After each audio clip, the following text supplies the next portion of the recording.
Welcome to the first official episode of Events Koka-lattes, a podcast where we are going to be discussing everything in relation to the wedding and event industry as a whole. Whether it's talking about vendors, talking about planning, designing, just everything you need, whether you're a vendor or if you're a couple who's looking to get married, have a successful and overall amazing and memorable event.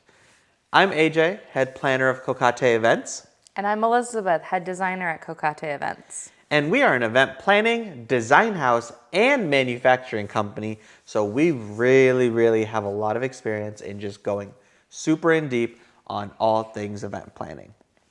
Today, we're going to be talking about wedding planning as a whole and what you should be looking for and what you should not be looking for when trying to determine if a planner is right for you. If you like what you see, please feel free to give us a like, follow, subscribe, and I am so excited to dive into this.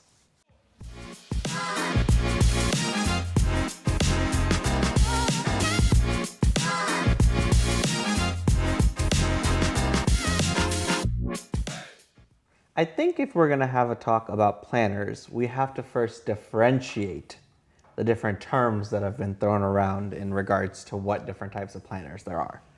Because there's 4 main categories of planners. The ones you'll see most frequently. And those are first, wedding planners. Second, wedding coordinators. Third, designers. And fourth, venue coordinators. Sometimes called venue planners, but we'll talk about those together. So let's start with the first one, wedding planners. So a wedding planner is someone who is there working with you side by side in order to figure out the logistics, whether it's timeline, vendor procurement, seating charts, all of that, and working with you in order to successfully set up the execution of an event. A planner can also sometimes be the one who is there even on your event day, depending on the company and what they're doing, in order to execute your event and make sure that everything that they've been working to plan towards comes to fruition smoothly. Okay. So then what is a wedding coordinator and how do they differ from a planner? So while some people use it interchangeably, a wedding coordinator usually is someone who is mostly responsible just for execution of the event. They're not doing as much of the planning aspect. They're more so taking on the role of just learning what vendors have been picked, what the timeline is, absorbing that, and being able to take that information to successfully execute an event. A lot of times, a wedding coordinator or event coordinator is seen as a more entry level role. It's something where you start off there, see and follow someone in coordinating and planning out an event, and then you become a planner with more experience because you learn what the best way to find vendors, create timelines, and make everything come together. Totally. And so type 3, a designer. This is almost the most broad general term. When you hear someone be called like a designer in the wedding industry, it's really important to focus in on what exactly they're designing because there's going to be an element of creativity. But what is that creativity? Is it just like a holistic, like end-to-end designer where you're thinking about the wedding like from start to finish? Or are you specifically like a decor designer where your niche is making the space look beautiful? You're bringing those decor elements. Or could you just be like a stationery designer? There are some vendors that specialize in that too, and they call themselves designers.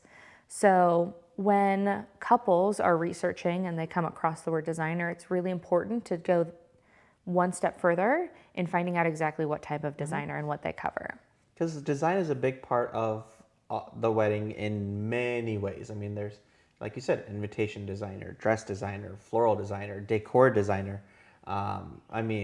We've even heard like event architect, which essentially meant like the whole decor designer as well too. So like you kind of need to take all of these terms with like at face value, but then go that one step further and dig in and really refine and understand why that vendor has chosen that specific term. Right.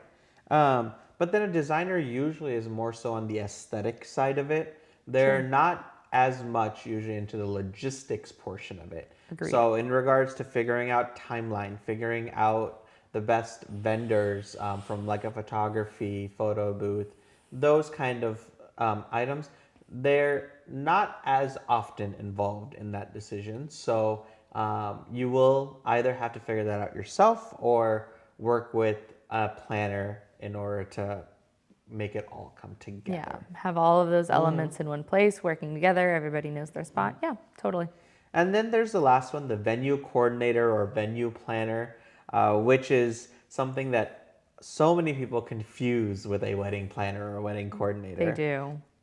The number of times I've heard, oh, we don't need a wedding planner, we have a venue coordinator. They're extremely different. Yes. Yeah, you hear couples come to us a lot with that being like, oh, I have something from the venue. But really, the main difference is that the venue coordinator is responsible for their venue, the venue staff. If the venue has catering, it's for that staff. They are focused on the timeline and logistics for that specific location. It's different because that venue coordinator is not going to be thinking about all of the activities leading up to being at the venue. They're not thinking about where your photographers are going to be placed. They are there to ensure that the wedding party gets there on time, everything is ready before that time where guests are arriving or the couple's arriving, and then the guest experience there with their staff is up to par. Right. And sometimes venues have like, here's some vendors that we like, and they'll give recommendations for a couple of photographers, a couple of decor companies, couple of caterers that I like working with. However, they may not necessarily be meeting the vision that you're looking for for your wedding.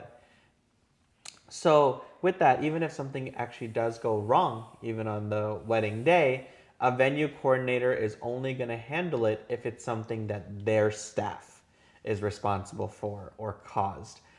If there is a officiant who is doing something differently, or if you have a videography issue, they're usually not handling that at all. And fixing that issue is the responsibility of the couple or the planner that you've hired. Yeah, the additional planner to clarify. Exactly. So in that sense, a venue coordinator is really not doing too much else. They're not handling the timeline usually. They want to know the timeline so they know what their staff needs to do and what they know what their staff is capable of. So they'll tell you, hey, we can't have food at this time because of the fact that our staff can't make it until this time. There's that, but they will usually not help with the guest experience, the logistics, and that side. A lot of the other aspects that couples do need to have figured out that the venue coordinator usually does not. Now, there are some venues that are all in one. You go there, you don't have to figure out anything else. They have their own built in photographers, and that's not the case for most venues and most places. So, while there are some exceptions, usually venue coordinators are not handling the level of logistics that planners are. So, in summary, there are 4 different types of planners. Wedding planner is going to be the one figuring out all the logistics start to end. They might also be the executioner, but it's not always them. Wedding coordinator, primarily responsible for execution on the day of. They may not be as involved in all of the logistics leading up to it, but on the day of, they are there making sure everything runs smoothly. Type 3, a designer. This role is really responsible for making the whole event look beautiful, and it could be just in specific capacity, so it's really important to dive deeper and figure out exactly what that vendor is designing. Is it set? Is it stationary? Is it everything? It's really important to get that clarity. And 4th, venue coordinator. This role is really responsible for the logistics and execution for that venue and their staff, however extensive that could be. Could be just the wait staff, it could be wait staff and catering, maybe just bar. Really important to clarify that, but they are focused on making sure that their team knows what's going on.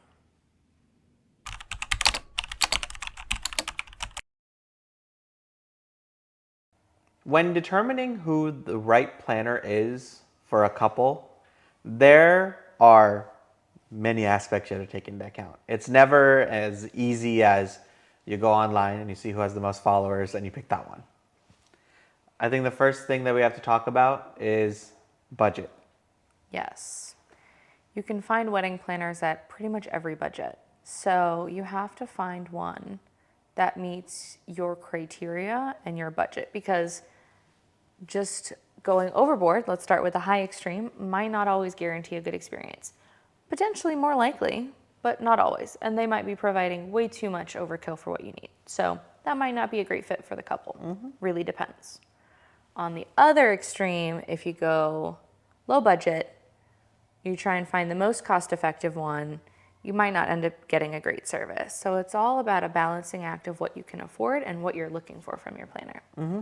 And there's different types of planners. Some of them they offer different services, they offer different items that are covered. You have to see which services they're providing are ones that you need and help overcome the weaknesses that you may have in planning. If you don't need someone in figuring out the rehearsal dinner, you don't need to get a planner who's Covering that. covering that. But if you are really, really bad at being able to choose your vendors, maybe you need a planner who is a little bit stronger in being able to procure vendors and make those decisions for you. Yeah. For example, you can find planners where you can just tell them, this is my budget, make something that looks like this aesthetic, and then run with it. And you can be as low touch as that and leave it up to that planner to really execute a vision for you and make it come to life where you don't make any decisions. There are definitely wedding planners out there that do that.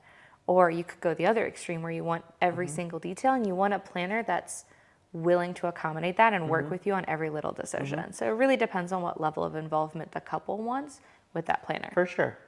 One thing I have noticed though is usually when a planner is charging a higher amount, it usually does come with more involvement as a whole. There are, of course, different instances based off of popularity and Exceptions to every rule. experience and all of that, but usually that's the case, and you have to find what level of involvement is what you need. There are some planners who are even fixed fee versus other planners who are a percentage of your wedding budget, and you have to determine which of those is the way that you want to approach it as well. Right. And by fixed fee, we mean where they have one set price based on some criteria. Koka-latte Events does it based on like number of guests, but there could be other criteria that a planner uses to determine what they charge for different services. The obviously percentage based is based on usually the entire budget of the wedding, and then a percentage of that, again determined by the company, the planning company, is what they take as their portion. And usually that's added on in the form of the vendor contract having to have a certain percentage of of planner commission built into it. And that's just something that, as a couple, you have to decide if that is the route that you want to go. Exactly. There's also the aspect, it's not just about budget. So even if you have figured out how much you can allocate, how much you can't allocate, there's also the aspect of how do you determine who a good planner is. And one method that a lot of people are using is social media. Oh, yes. It's very common nowadays for people to be like, oh, I saw you on Instagram, or oh, I saw you on TikTok, or whatever the social media platform of today is or of tomorrow is. And that can be really great to inform what types or what styles or what types of clients the planner has worked with, but it's not always indicative of their skill set.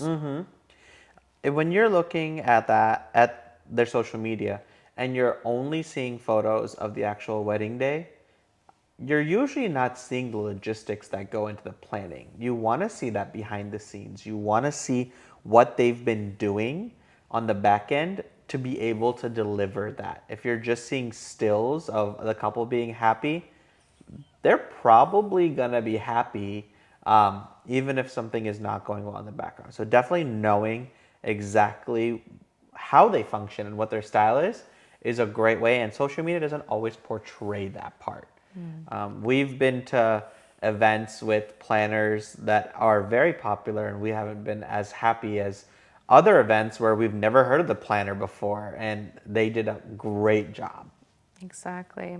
It's important to get that insight into a planner's process so that you can start to understand the level of detail and the depth of thought and experience that that planner is going to bring to your wedding. Sometimes it's pretty high level, and that might work for you, especially if you want like a certain type of aesthetic and you know that planner does really well and they already have set vendors, great. Not necessarily too much customization or changes outside of that, and it'll go smoothly. You have full confidence in that. But if you want something, different, or you're working with a planner that does a ton of different styles, getting an insight into their process will give you an insight to the level of granularity that planner will go down with you. For sure. And then another aspect that I think is arguably the most important is personality fit. Yes. I mean, imagine if you were friends with someone that you didn't get along with. You really want someone that matches your communication style, that matches your vibe to an extent, right? For a planner, especially if you get one for like the full duration and not a day of, it's so important to have that almost like personality fit. Because if you're vibing well, if you're connecting well and you're understanding and have clear communication on both ways, it'll make the experience that much better. And that's why I like to say that there is no planner who is right for everyone. You really have to find the planner that is matching your personality or being able to get that you're really easily able to get along with. That way, you know that they're going to be able to gel with you and also learn more about you in a way that'll help them make the best decision for you. I mean, you're spending months, if not sometimes years, with this planner. You want to get along with them. Right? It's all about building trust and rapport, and it's much easier to do that if you almost have like a common communication style or common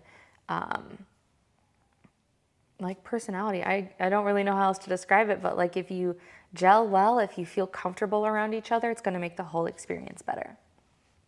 And that's something that you can get in every price point.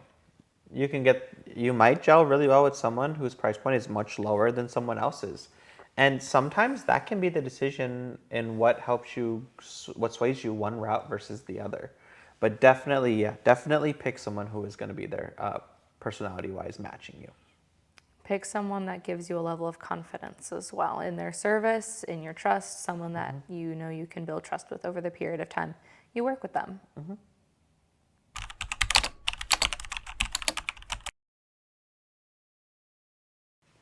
Usually, when you are in the process of kind of picking your few planners that you're between through the different methods of checking out the website, checking out social media, checking out reviews, all of that, it comes the time where you are like, hey, I need to ask some questions in order to determine if they're the right planner for me. And that usually happens through a consultation that happens in the beginning. Yes, I always recommend speaking to your planner and really getting to know them, what they do, what their style is. Again, it goes back to what we were just talking about of like making sure that you have a good rapport with your vendor. But for specifics, like important questions to ask is what level of detail do they go down to? Like what kind of documentation or deliverables or packets does the planner create? Because there are some that just do, for example, timelines. But there are some planners that do way more than that. So it's good to know exactly what you're getting with the service. That's a great point. Another question that you should be asking is who's going to be there on my wedding day? Some planners, they don't tell you up front that the planner is not going to be the same person who's going to be there on your wedding day. And that, a lot of times, is, at least in our experience, has not gone as well because it requires a higher level of education and involvement. Right. In our experience, I mean, it's also what we like to do, right? We've spent so long working with a couple that we know how they think. We know exactly what's going to be seamless for them, and we know all of the moving parts. Might be a little bit of a control freak nature in both of us, or we don't like to hand that off, but we just find that our level of service and quality are much better. So like that's why we recommend that, and we do that for our couples. For some planners and planning companies, they're just so big that they need those last minute switcheroos, or like they need that B team to really like execute. And maybe the planner that you work with isn't the best coordinator, right? So they're going to have a wedding coordinator. There's a lot that goes into whether or not the company has a B team or not, or like a different execution day. But it's something to think about if you are okay with that, or if you want a dedicated person that you've been working with on your wedding day. Kind of up to the couple. For sure. And I think that leads into the next point of questions that you should be asking is what, how many weddings are you doing per weekend? How many events are you doing per weekend? It's something, it can give you a good insight into how almost chaotic it can be sometimes for companies and how much involvement they're probably going to have in your event. Um, Large companies that have multiple employees, such as if they have like 15, 20 employees, they're doing multiple weddings a weekend, and that's fine. They have the staff for it. They better stay busy, right? For sure. But then if you're like, hey, I have a team, the company is just run by one person and we're doing 3 weddings a weekend, that should actually raise another question of, hey, then who's going to be at my wedding? Because one person is going to be there for 3 different weddings. And if they're the only planner for 3 different weddings, they may, that same weekend, they may not necessarily have the same level of involvement or attention that you might be looking for. Exactly. So the reason I say that is because like even we only do 1 wedding a weekend. Even with the staff number that we have, and we're consistently growing with the few people that we have everyone focused on 1 wedding per weekend. We do that on purpose because that way we feel like we're giving the level of attention and detail we need to in order to make this work. Yeah, it's really important for us, again, with the relationships that we build with our clients over several months, that we like being there on the day of to see it come to fruition. We know how the couple thinks at that point. We know kind of end to end all the moving pieces. So we believe that we are the best equipped to make those last minute problem solving decisions, switcheroos, anything that needs to be adjusted. We feel so experienced and comfortable making those decisions because we're the ones there and we've been working with the clients. For sure. And then there's a, a question which I think, in my opinion, is very controversial almost in a way. It's how many hours are you allowed to meet your planner?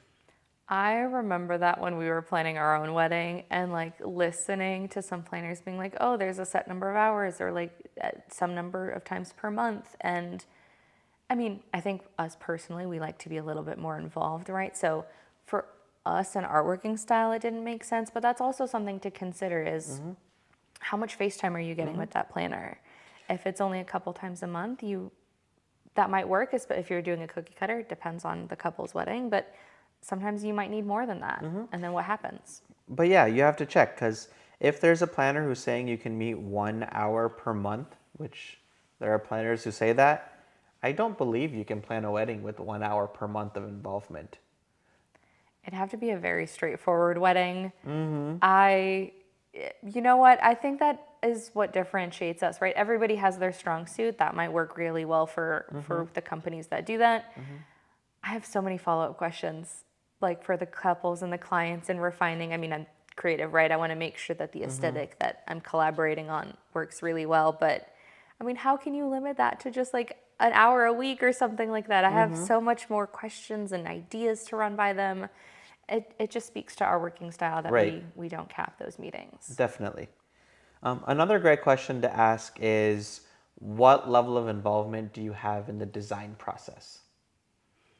Yes. And that also factors into how much the planner is going to be designing as well. Like, what's their purview? Because a planner that just does like stationery, for example, like your invites, that level of design is going to be much lower. Maybe it's okay that the number of hours is lower. But if you have someone that's like looking at every single element, that's really where a lot of time can be added in the planning process. And it doesn't necessarily mean that the planner needs to be a designer itself. It's just, are they there for you and reviewing these proposals from decor companies and providing feedback? Do they have the experience in doing so? Just to make sure, even from a logistics standpoint, that it makes sense instead of it just being something that's aesthetic. Like, for instance, there was one time I remember where the idea was that they wanted the seating chart to be something which was much more involved. It was like a very large tapestry of work that they were doing. So people would be oohing and eyeing it. But it was for a 400 people wedding. If it takes one person 30 seconds to find their name, you have created hours and hours of looking at a tapestry to figure out a name. So from a logistics standpoint, it didn't make sense for that event because they didn't have the time to allow for that. So a good planner from an aesthetic standpoint would know that that may not be the best way to go. Exactly. So some other questions that are there that you should definitely be asking is also like, for instance, what does the pricing include and what does it not include? Ooh, the wedding industry loves to have their hidden fee, service tax fee on top of that. So it's really important to understand if vendors will do that, if they incorporate that, get into the finer details of the numbers. And you have to read those contracts very carefully for it because sometimes a company won't tell you all the fees and you read that contract and it's just like, oh, where did that come from? A lot of times, and it's not just a thing with hidden planners, it's a lot of companies. They don't tell you those hidden fees, and the wedding industry is full of it. It's something that we've been working really hard to try to tackle, but we understand we're not a crazy big company, so we're not going to fix the problem overnight. But open transparency on pricing is something that we feel that a lot of vendors and event planners should be doing, just to make it very clear what you're offering. That way, you're not over promising something. Yeah. And think of it from a time efficiency too, right? Like it saves us time and it saves the client's time if all of the fees are transparent. Obviously, not everybody thinks the way we do, but that was one thing that we didn't appreciate when we were getting married and having to plan all those and reading all those contracts. All of the surprises were not contributing to a good experience. So now that we've started our own company, we're really passionate about making the financial portion of a wedding less stressful, which means more transparent pricing so the couples know exactly what they're getting from us. Right. I mean, funny story. Just today earlier, I was talking with the caterer, and they were like, "Oh, so what's your planning fee for booking us as your caterer?" And I was like, "It's zero because we're not a commission. We don't believe in taking commission from vendors." And she was so happy. Yeah? She was like, "Oh my gosh, thank you for not doing that." Yeah. And I was surprised because it's something that hasn't been part of our philosophy. Not saying that it's not the right way to go for some planners. I mean, It might usually make sense for the planner. it might make sense, especially if you're working with very specific vendors all the time, you're providing that business. It may make sense to have that service fee. It's just something that we haven't been doing, but it's definitely something that the couple should educate themselves on and try to find out, just so they're aware. 100%.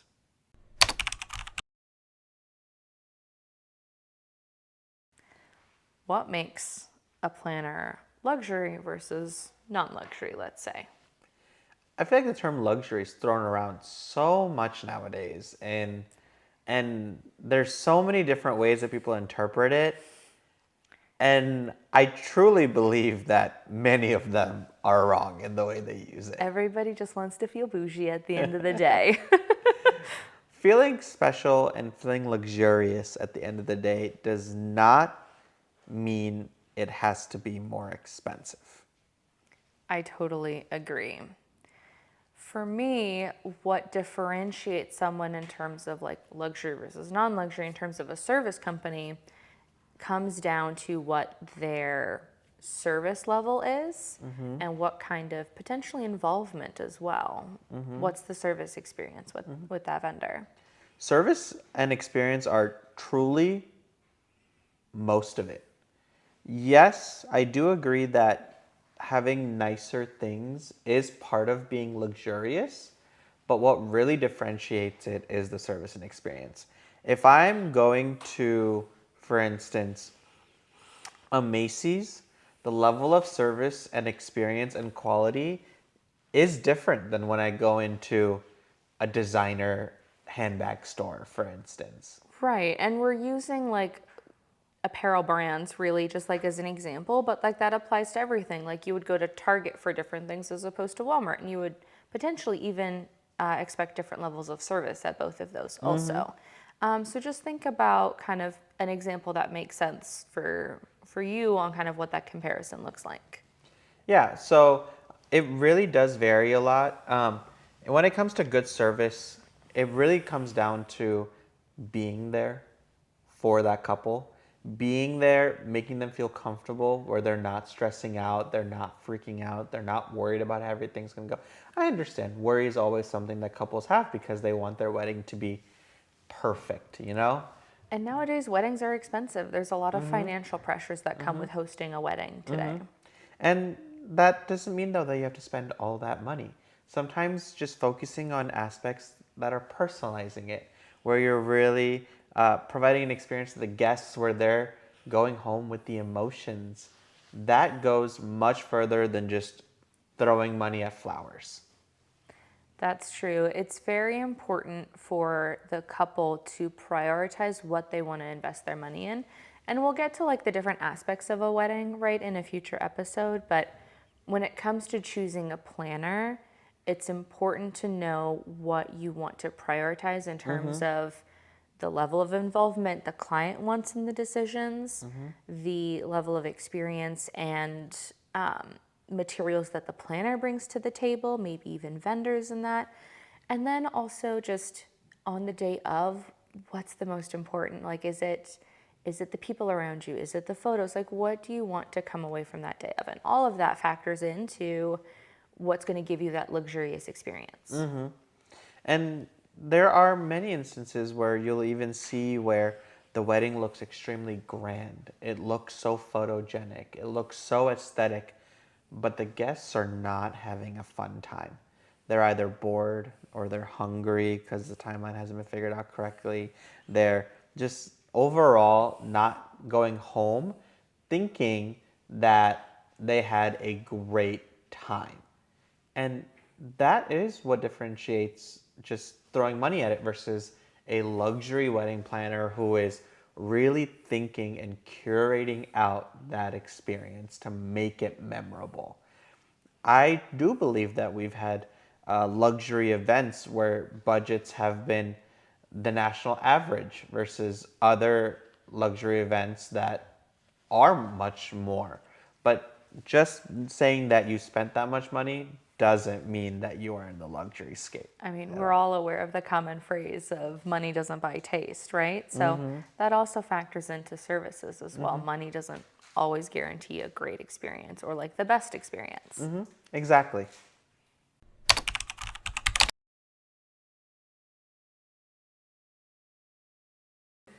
There are some aspects that you should look out for when trying to pick the right wedding planner for you. Um, a few of them being slow communication. If they're already communicating very slowly, it's probably going to stay that way, if not get worse, once you actually become their wedding planner, or once they become your wedding planner. Another aspect of it is even several add-on fees. It's good to have some add-on fees. That's fine because not every couple needs every service that's being provided. However, if they're going to charge you for every single little thing and there's extra fees and there's extra fees and there's extra fees, it's going to add up very quickly. It sets a precedent really early on of what the future experience is going to be. So, I mean, for any vendor you work with, right, the first experience is so important and sets the tone for what the expectations are going forward. So, to what you just said of like slow communication, if it's slow in the beginning, it's probably going to continue to be slow. If you are looking for something else, I don't know what I'm going to say, actually. That's okay. Even when you're looking at, for instance, like their fees and everything, and they're like, hey, we have a very, very strict vendors that you have to work with across the entire industry. You have to work with specific photographers. You have to work with specific caterers. You have to work with specific outfit people. You have to work with specific bar. Sometimes their pricing is not actually the pricing you see. The reason they're those preferred vendors is because of the fact that they're probably giving a commission to that planner. So what sounded like it was a, for instance, $5,000 wedding planner, suddenly became them actually accumulating 15 or 20,000. And that's not always something that's super transparent or you can immediately suss out like as a client looking for vendors, but it's just something to be aware of that some vendors do that.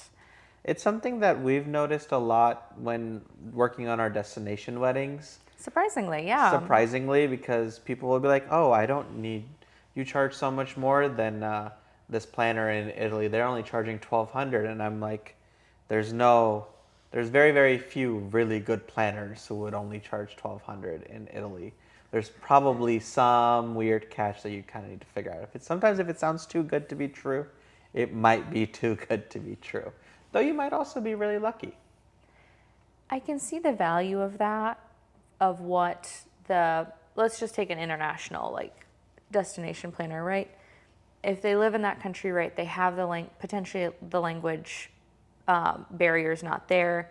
It's going to be easy to find like the right people. It ends up being a really good cohesive team. So there could be benefits, but it's just something for couples to be aware of when you're planning a destination wedding, that it might sound really cheap from that planner's perspective, but they're also probably getting commission from elsewhere, and that's why they have a limited selection of vendors to choose from.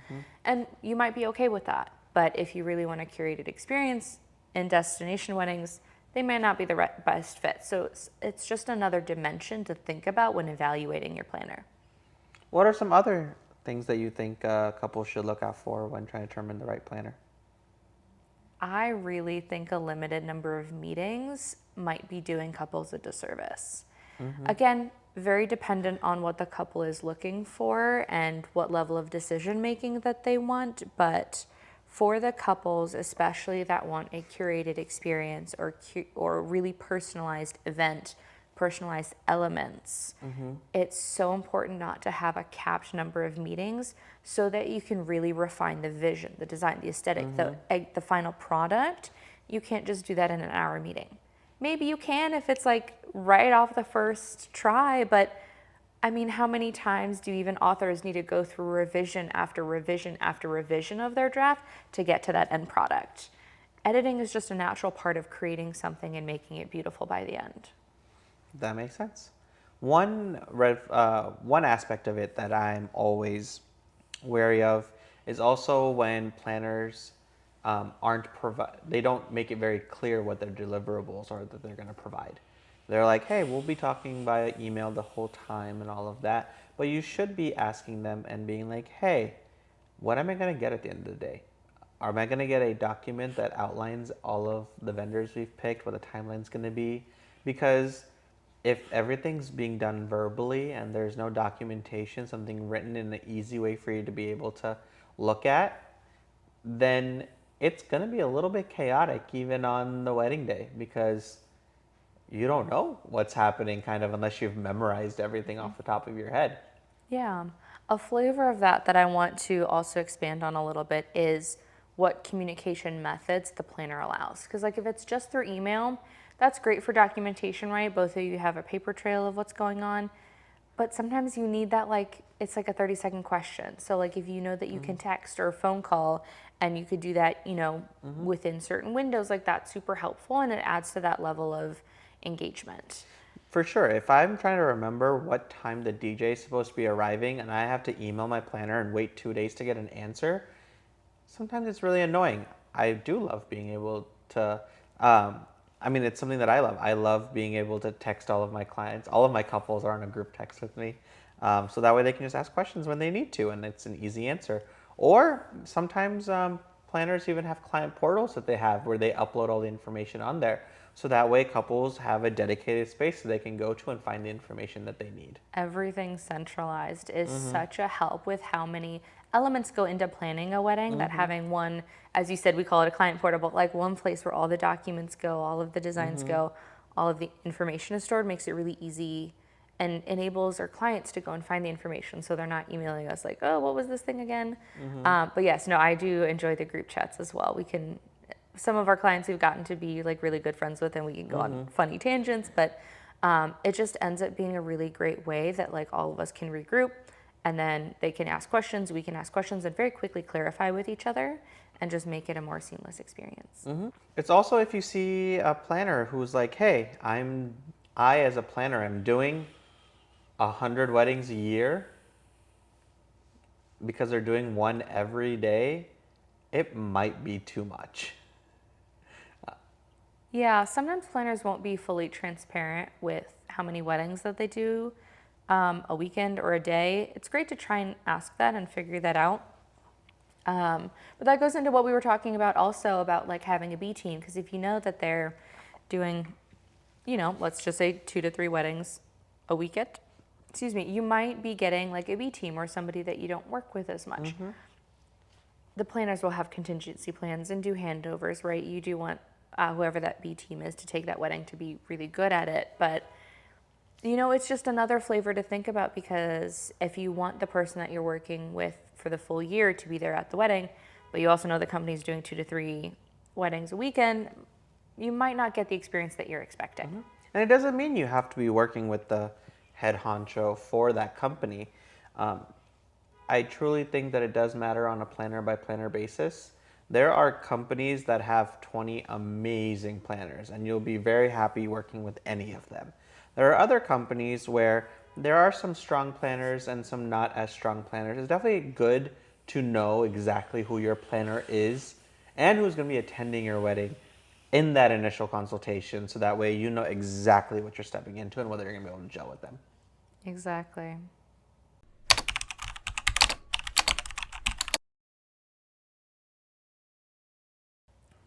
All right. How would you summarize where a planner adds value to your wedding? There are two aspects that I truly believe a planner adds the most amount of value. First, in time saved. The amount of time that a good planner can save you in planning a wedding is insane. The average wedding has at least 260 hours of planning. That's like an hour a day for almost a full year for perspective. Exactly. With that, that's because you're doing so many different things. You're talking to different vendors, you're looking at contracts, you're figuring out logistics, you're presenting timelines. So from a time saving standpoint, a planner is so worth it, especially if they're a good one that gels well with you. The second part that I truly believe a planner is worth it is on execution of the event day itself, especially if something goes wrong. Yeah, something going wrong is standard, right? It's Something's gonna happen. always going to happen. Whether it's like, something as small as, the flower girl wandered off because she saw like a cute bunny or something like that, and you need a corral harm, as an example. But it could be something more drastic, like one of the groomsmen's shirts doesn't fit, or, a vendor for whatever reason, could be family emergency, medical sickness, something like they can't show up. Like, what do you happen? How do you prepare for those, plan for those, triage those issues? Because something's going to go wrong. You always hope that it's as small as possible, but you never know. And a really good planner is one who is able to identify and clearly see a problem and fix it with the minimal impact, where either the guests don't know about it at all, and if a few do, it's something which they see and are like, it's fine, it's not anything that was a big deal that happened, not creating any gossip or something like that. A great planner knows the couple's personality because they spent so much time with them and is able to make those best decisions for them and able to allow that smooth transition and from a guest experience standpoint. Now, there are planners out there who don't do the coordination in the day of part as well, where they do struggle in being able to really solve aspects of it. And they're running around everywhere as chaotically as possible. And that's something that it's hard to know unless you really have reviews or have done so much research. And even then, you really can't. I like to say, and at least in our experience, I truly do feel that the way we function when we have done a great job, we are actually having fun and enjoying ourselves the entire day with the couple because we've spent so much time on the planning logistics, and maybe some things will go wrong, but we're able to quickly address it and just go back to having a fun time. And that is a great feeling. For example, I remember there was one wedding where the rings that they were going to exchange during the wedding were in a different location than we expected. And it was a little bit of a scramble to find where it was, but thankfully like we were able to get in touch with the right bridesmaid who knew it, and we could like get it and like minimally address it. Sure, the bridesmaids and maybe I think the bride like figured it out, but at the end of the day, the rings were where they needed to be for the ceremony. And I'm sure you have other examples you want to pull in. So Yeah, I mean, even as simple as there was a bridesmaid's dress. Actually, there was a bridesmaid's dress one time that got a little stain on there, and we immediately blotted it, Tide penned it. We were like, let's hide this as much as possible, and no one noticed. yeah, this is where reading those laundry tags gets really important, so you know how to treat every little stain with the fabric. But yes. One that we had recently, which was actually really funny, we had one of the groomsmen. He had flown Remember? in from Chile to Chicago for a wedding, and he had done his suit fitting virtually because everyone had done it from the same place. He had, and I don't remember the reason why. This was not one where we were as involved in the outfit process, just based off of how it was. The suit came back too large for him. So we were working with pins and everything we could to tighten it so he wasn't looking like he was wearing an oversized suit. That day was a lot of hand tailoring and hand sewing to make sure everything looked presentable. Uh-huh. That was not how I expected to spend my morning, but And things you do when something goes and wrong. it's something which you don't account for. I mean, he had just arrived from outside of the country the night before, so you have a very limited time to actually know that there was an issue. Luckily, we tested out the suits in the morning, and we had a couple hours to Fix it and address fix it. it and address it, so it ended up being perfectly fine. Do you remember that groomsman that had his shirt tailored, but like the buttons hadn't been sewn on again? Oh, yes. That was funny. That was also a lot of safety Uh-huh. pins to handle that. But you never know, and it's good to have like an emergency kit that like you can reference. You know, obviously sewing tools are really important. Stain fighting tools are really important. But even like something as small as like lipstick touch-ups, extra boutonnieres, extra pocket squares. You know, you never know. A lot of little things can go missing. It's always sure. good to have backups. Yeah, I mean, you never know. I mean, there was even the one instance where there weren't enough bartenders one time for an event because the venue had stated they would be bringing in a certain number of bartenders and they did not. So we immediately noticed in the morning as soon as people were filtering in, I'm like, hey, where's the fourth bartender? And they were like, oh, we're short staffed. And I was like, no, we got to get a fourth bartender in there. So luckily we were able to find another staff member who was certified bartender, and we were able to fill in and handle it. So it was perfectly fine. And that was good because that wedding was a hoot. Everybody was dancing, everybody was enjoying themselves. We really needed that fourth bartender. Right. We really needed that because, I mean, we've always been very anti-line at a bar for Oh, weddings. yeah. So Who whatever wants we to could. wait 20 minutes for a drink? You don't want to Oh, do that at like a regular bar too, exactly. you know? So we were like, we have to make this as great as possible. Right. And sometimes even I've jumped in from the catering side just to make things work because I've done random food things and I'm passionate about it. But sometimes you do what you have to in order to just execute and make sure everything goes as smoothly as possible. Yeah, it's important to be flexible and also creative in your problem solving in the day of. That's what can really differentiate a planner. Sometimes it's hard to suss that out in an initial consultation, but it just speaks to that planner's level of experience if they can give you those problem solving examples. And feel free to treat that first consultation like an interview as well. It's for you, the client, to get to know the planner and really feel confident that they know what they're doing. Definitely.